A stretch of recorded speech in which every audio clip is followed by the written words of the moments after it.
Hi, I'm Niti Mehta, nutritionist. I have been associated with Vatsala Cooking School Shreyas Foundation since last 10 years.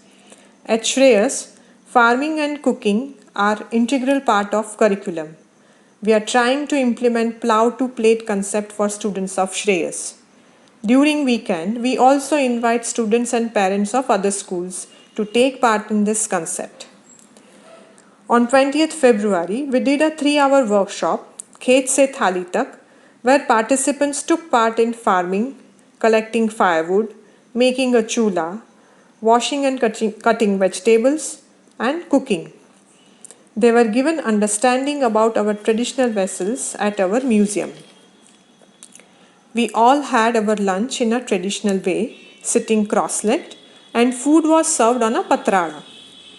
Patrada is a serving dish made from dry khakra leaves. All recipes were made from millets. We had jowar rab, bajra khichdi, palak sabji and chas. One thing I observed was children when given rab, which had lots of coriander and crushed roasted peanuts in it, were not ready to have it. They were expecting something like orange drink or nimbu pani.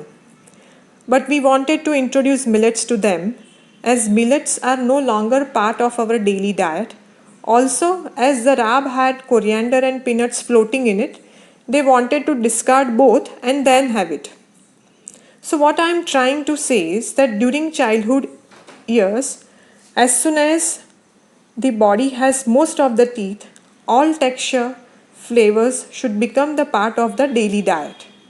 Make sure that the child tastes everything and then decide whether he or she likes it. Our opinion about food should never become their opinion. Otherwise, the list of items disliked would become longer and child ends up eating all sugary refined preparations because we only start giving them options.